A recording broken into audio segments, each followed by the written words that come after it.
Hai guys, kembali lagi di channel A3N The Movie. Gimana kabar kalian? Pipis kalian lancar? Oke, pada video kali ini saya akan menceritakan sebuah alur film yang berjudul Greyhound. Jadi daripada kalian baca-baca di website alur ceritanya, mending saya yang bacain aja lah buat kalian. Baik kan aku? Kontol.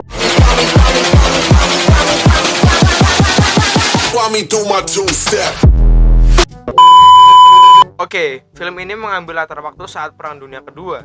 Kisahnya diadaptasi dari novel berjudul The God Saver karya C.S. Foster yang dirilis pada tahun 1955 silam.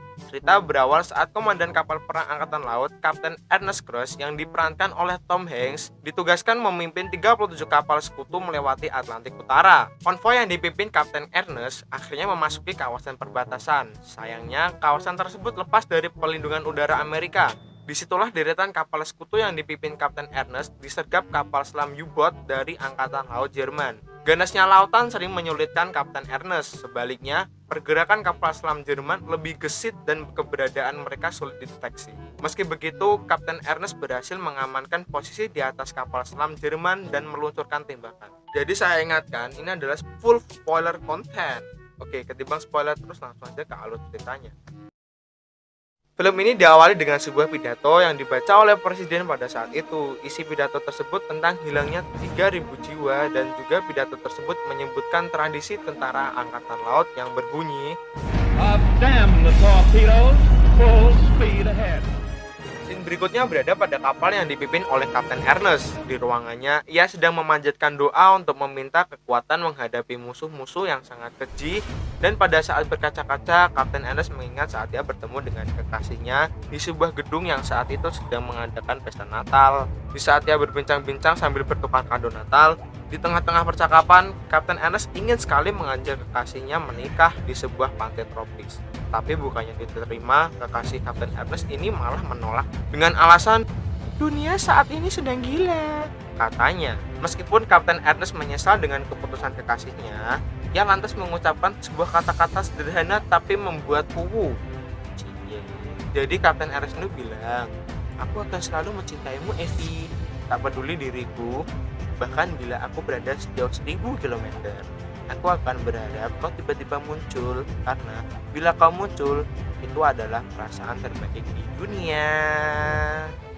Shin pun kembali ke ruangan Kapten Ernest. Di sana ia bergegas di sebuah ruang makan. Di sana ia bertemu perwira-perwira bawahannya. Di saat ia bersiap untuk makan, ia mendapat kabar kalau anak buah kapalnya berkelahi. Lantas ia memanggil dua orang tersebut untuk diberikan penjelasan. Lantas ia memanggil dua orang anak buah yang melakukan perkelahian. Di saat dua orang tersebut masuk, Kapten Ernest ingin mendengar penjelasan dari anak buahnya. Kenapa berkelahi? Di saat mendengar anak buahnya memberi penjelasan, tiba-tiba Kapten Ernest diminta menuju ke anjungan. Sesampainya di anjungan, Kapten Ernest mendapat laporan kalau pengawal Eagle dan Harry keluar dari posisi sejauh 6 mil dari konvoi. Saat itu, Kapten Ernest melihat sekeliling konvoi dengan teropong.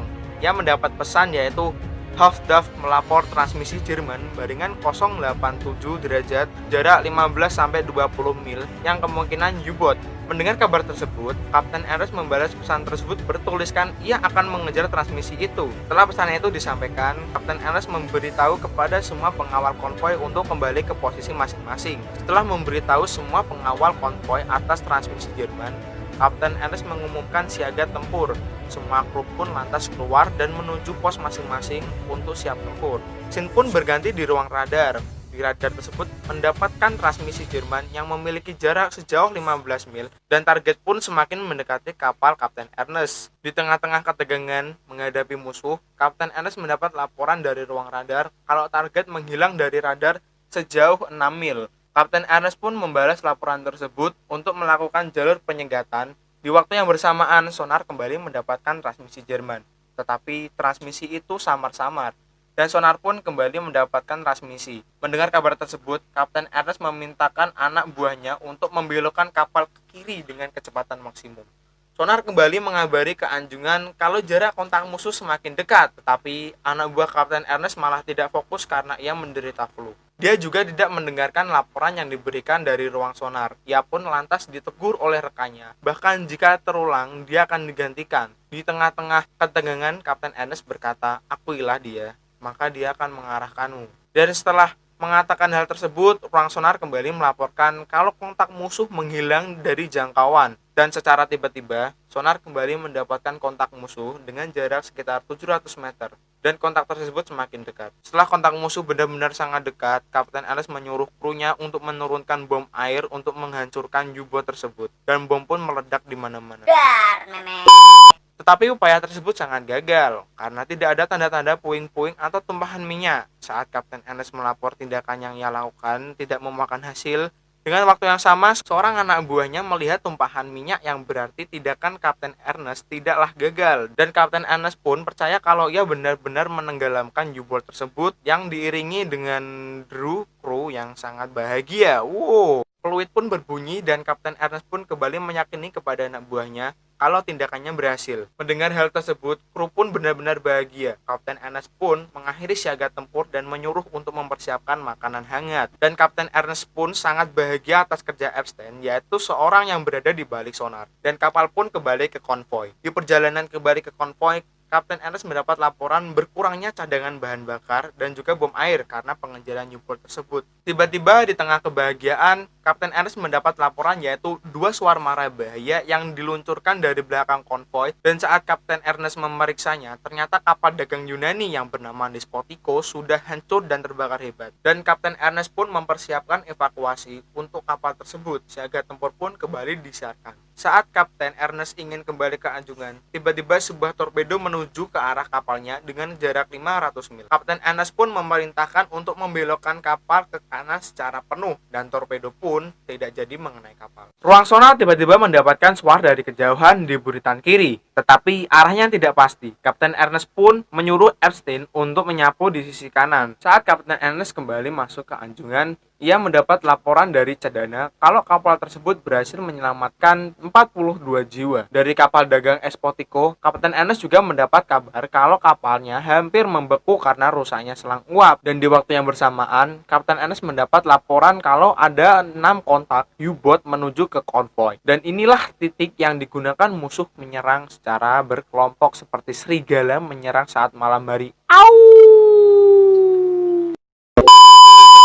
Scene pun berganti di menara pengawas. Tiba-tiba Kapten Ernest mendapat laporan sejumlah transmisi bahasa Jerman. Seperti sebuah tindakan penyergapan, saat sesampainya di anjungan, Kapten Ernest mendapat laporan dari ruang sonar, yaitu kontak U-boat yang berjarak 3 mil mendengar laporan tersebut. Kapten Ernest pun menyuruh untuk membelokkan kapal ke kanan secara maksimum. Kapten Ernest pun kembali mendapatkan laporan dari ruang sonar kalau kontak berjarak kira-kira 2,5 mil. Karena sonar rusak, ruang sonar hanya bisa memperkirakannya saja. Setelah mendapat laporan tersebut, Kapten Ernest pun lantas menyuruh anak buahnya untuk mempersiapkan senjata, dan U-boat pun terlihat di permukaan. Lantas anak buah Kapten Ernest pun langsung menembakinya, tetapi usahanya tersebut gagal. Bahkan 11 peluru pun tidak ada yang mengenainya. U-boat pun kembali menyelam. Kapten Ernest memerintahkan untuk membelokkan kapal ke kiri. Ia juga melapor ke konvoi, ia harus kembali ke depan konvoi untuk menyerang target, dan juga memerintahkan untuk menembak U-boat supaya memaksa untuk menyelam. Saat pesan sudah terkirim, Kapten Ernest mendapat laporan kalau radar tidak bisa diperbaiki. Meskipun bisa, radar akan mati selama 2 jam, yang begitu mengakibatkan masalah lebih besar. Dan karena terpaksa, kapal yang dipimpin Kapten Ernest hanya menggunakan radar seadanya untuk melacak keberadaan musuh. Malam pun tiba, karena keadaan sangat menegangkan, Kapten Ernest sering melewatkan jam makannya. Bahkan saat dikirim makanan di anjungan, ia menolaknya dan hanya meminta kopi untuk menjaga tubuh supaya tetap terjaga. Saat Kapten Ernest meminum segelas kopi, tiba-tiba setelah sonar marabaya kembali ditembakkan yang berjarak sekitar 3 mil dari kapal Greyhound, dan seketika Kapten Ernest memerintahkan kembali mengumumkan siaga tempur dan juga mengarahkan kapal menuju ke depan konvoi. Saat semua awak kapal bersiap kembali ke pos masing-masing, tiba-tiba U-boat muncul ke permukaan tepat di sebelah kapal Kapten Ernest. Seketika itu juga Kapten Ernest lantas menyuruh anak buahnya menembaki U-boat tersebut. Saat menembaki musuh secara bersamaan, kapal dagang tiba-tiba muncul bahkan menutupi jalur penembakan U-boat tersebut.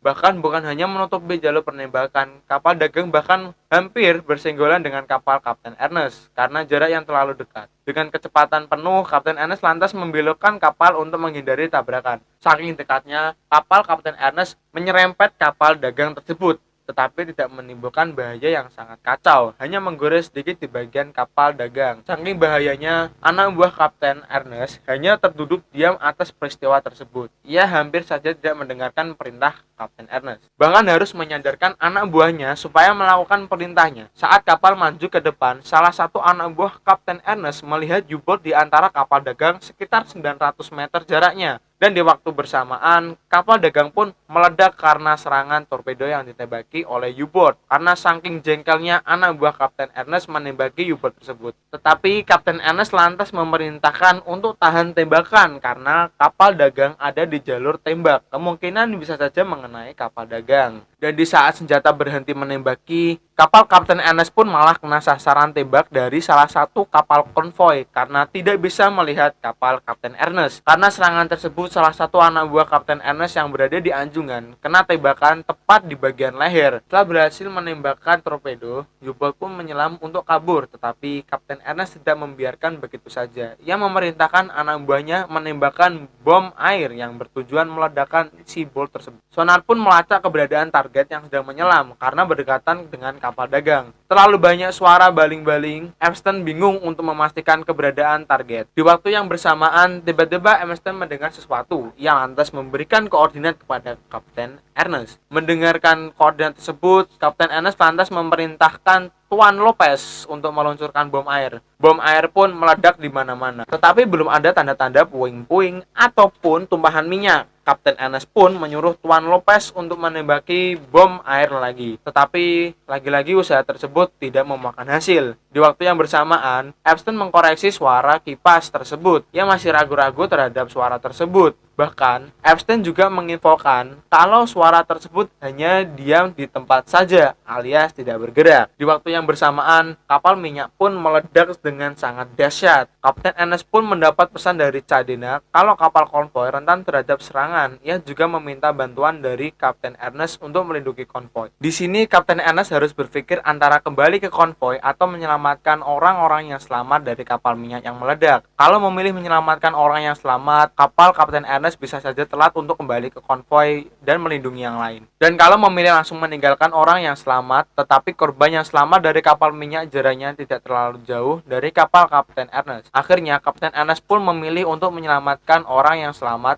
dan membalas pesan Cadena yang bertuliskan kami akan membantu sesegera mungkin. Setelah diselidiki, suara tersebut berasal dari salah satu anak buah Kapten Ernest. Ia memberitahu kepadanya kalau itu pun yang memiliki nama Pilenwerfer dalam bahasa Jerman, sebuah objek berbentuk tabung yang mengeluarkan gas dan berputar seperti baling-baling untuk mengelabui musuh. Di sini, anak buah Kapten Ernest menyesal kalau ia baru saja memberitahu informasi tersebut. Tetapi, Kapten Ernest membalasnya dengan mengucapkan, kerjamu bagus. Setelah mendengar informasi tersebut, Kapten Ernest mendapat kabar dari anak buahnya kalau yang berhasil selamat hanya 4 orang saja. Lantas, Kapten Ernest langsung mengarahkan kapalnya kembali menuju ke konvoi. Selang beberapa detik meluncurkan suara, kapal pun lantas meledak. Dar! Disinilah gambaran berat menjadi seorang kapten. Kau harus memilih menyelamatkan orang yang hanya beberapa meter dari jarakmu atau memilih menyelamatkan seluruh awak kapal yang berjarak sangat jauh.